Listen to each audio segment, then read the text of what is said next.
कोयटा के Sialkot police station के इलाके में एक वाक़या हुआ जिसमें एक बंदे को कुचलाक से उसका ताल्लुक़ है शरबत खान, उसको पुलिस ने उस पे फायर की पुलिस ने, जिससे वो उनकी शहादत हुई और उसका भाई अपनी जान बचाते हुए मस्जिद में चला गया।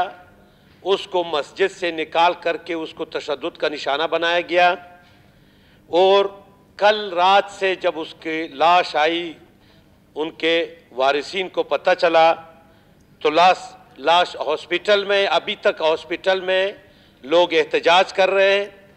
और जनाब स्पीकर साहब, जो FIR चाक हुआ है हमारे मालूमात के मुताबिक, वो जो बंदा शहीद हुआ है उसके और उसके भाई के खिलाफ हुआ है।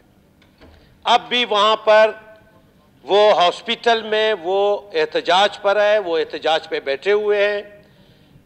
जनाब स्पीकर साहब, आपको पता है कि पुलिस की जो पंजाब में जो वाक़या हुआ, रात को ये वाक़या हुआ, वहाँ बिलखसूस आप सरियाब जो सर्कल है, वहाँ के पुलिस स्टेशन है, वहाँ पर अमूमन ये है कि वहाँ पर पुलिस को फ्री हैंड दी गई है और ये जो बंदा जिसको शहीद किया गया है, ये पुलिस जानता है इस बंदे को, ये हर रोज वहाँ से गुजरता है वहाँ पर। और 2 दिन पहले पुलिस ने उनसे कोई 15,000 मंथली भी लिया था, एक मोबाइल भी जबरदस्ती इनसे छीना।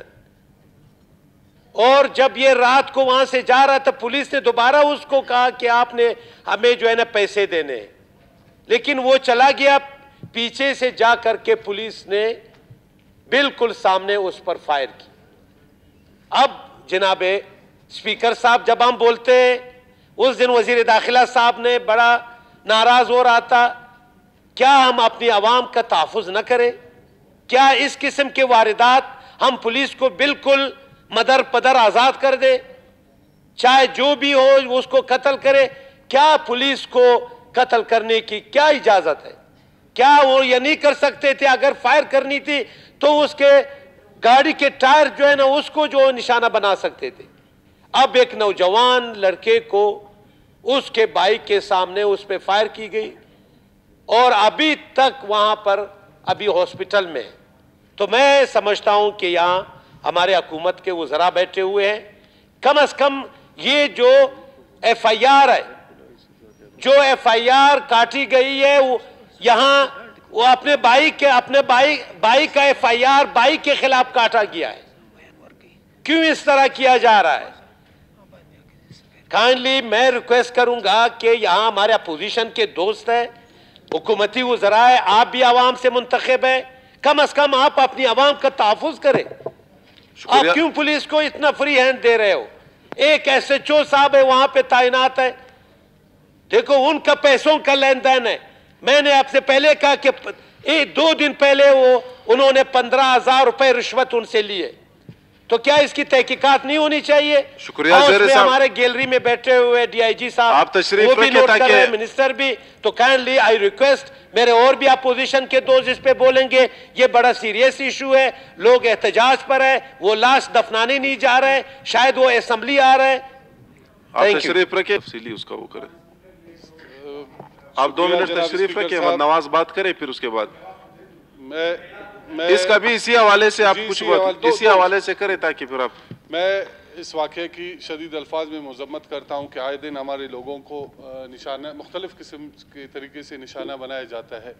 कोई गरीब अपने नान शबीने के लिए कोई रोज़गार करता है तो उसे भी हमारे चेक पोस्ट के हजरात जो वहाँ लैंड लॉर्ड बनकर वहाँ लोगों को तंग करते हैं दिन दिहाड़े।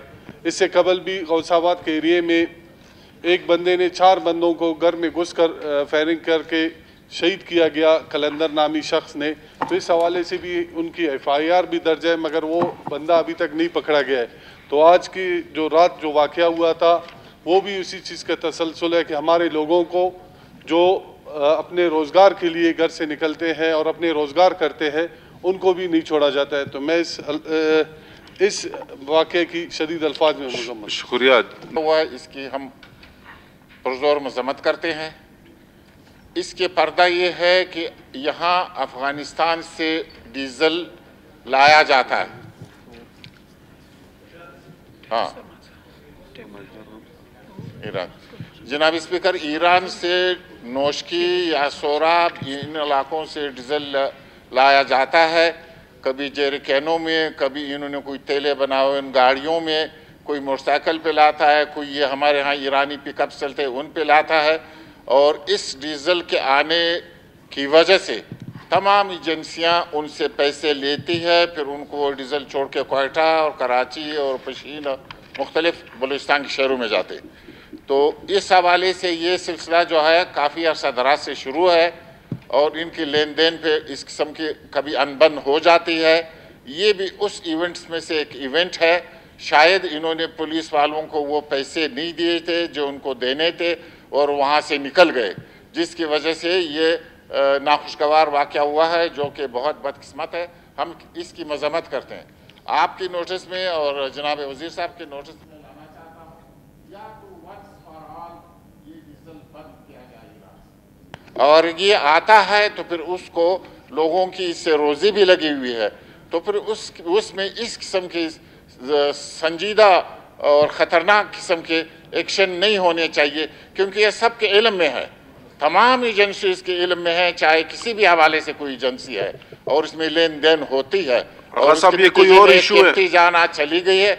हम इस पर अफसोस भी करते हैं और आपसे गुजारिश भी करते हैं। और जुल्म दर जुल्म ये हुआ है कि वो जो मारा गया है अपने केस को ख़राब करने के लिए, उसके केस को ख़राब करने के लिए उसके भाई पे FIR दर्ज किया गया है।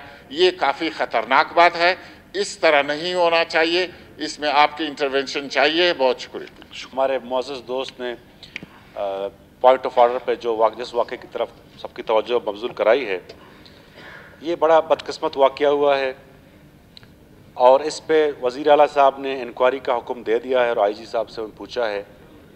जो इब्तदाई मालूमात जो पुलिस ने दी हैं वो इस तरह है कि अख्तराबाद के चेक पोस्ट पे वहाँ पे गाड़ी उनको नज़र आई और चेक पोस्ट पर उन्होंने रोकी है, वो नहीं रुकी है तो फिर उन्होंने उसको चेज़ किया है और जाके मियाँ गुंडी के चेक पोस्ट पे जब उनको रोकना चाहा है तो उन्होंने गाड़ी जो है पुलिस के चेक पोस्ट पे चढ़ा दिया है और इस पे फायरिंग हुई है और खैर एक इंसान की जान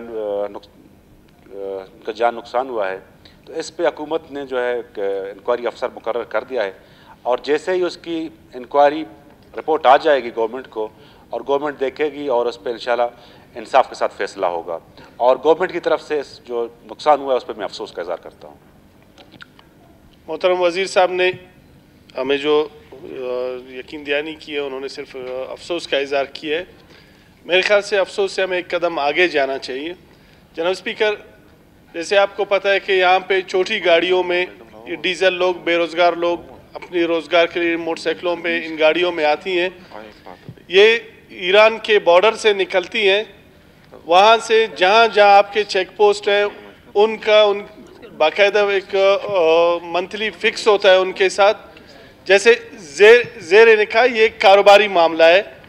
3 दिन पहले उस चेक पोस्ट को उनके जो शेयर बनता है या उनका जो हक बनता है या उनकी जो दादागिरी का टैक्स बनता है वो 3 दिन पहले उनको पेमेंट हो चुकी है। 3 दिन बाद जब दोबारा पैसों का मुतालबा करते हैं, 3 दिन बाद जब दोबारा उस चेक पोस्ट से वो बंदा गुजरता है फिर उस बंदे पे डायरेक्ट फायर किया जाता है। ये आज की इस तरह की मैं बहुत सारी मिसालें इस असेंबली में दे सकता हूँ। कुछ दिन पहले मैंने अपने चचाजाद भाई की मिसाल इस असेंबली में दी थी कि एक पुरअमन प्रोटेस्ट के दौरान उस पर फायर किया गया, उस पर मेरा चचाजाद भाई को शहीद किया गया। उसकी FIR मेरे ही छोटे भाई और उसके दूसरे कज़न के ऊपर काटी गई। CCPO साहब उन दिनों में शबीर शेख साहब यहाँ पे थे। उनकी वायरलेस पे चलने वाली वो तमाम मैसेजेस वो रिकॉर्ड का हिस्सा हैं, वो हमारे लोगों के पास रिकॉर्ड हैं जो उन्होंने रिकॉर्ड की थी उन मैसेजेस को कि जो भी सामने आता है आप गोली मार दें उसको। इवन मैं और अबीब जालिम मरूम उस दिन उस प्रोटेस्ट में सरियाब रोड के ऊपर मौजूद थे। अहमद नवाज बलोच हमारे साथ थे, हमारे पार्टी के दूसरे साथी साथ थे। तो उनकी ये मैसेज भी रिकॉर्ड पे है। उन्होंने उस दिन सेट पे बाकायदा कॉल करके शबीर शेख ने ये मैसेज भी चलाई थी कि जो भी है गोली मार दो। लोग उसके साथ उसके ऑफिस में बैठे हुए थे। हमारे साबिक के सूबाई वजीर थे इस्माइल गुजर साहब, ये उसके साथ उनके ऑफिस में बैठे हुए थे। वो आज भी इस गवाही देने के लिए किसी भी फोरम पे आने के लिए तैयार हैं। ये एक, मैंने पहले भी कहा था, ये एक माइंड सेट है।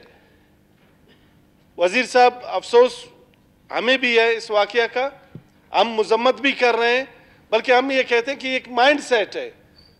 इस माइंड सेट को चेंज करने के लिए सीसीपीओ साहब भी गैलरी में तशरीफ फरमा है।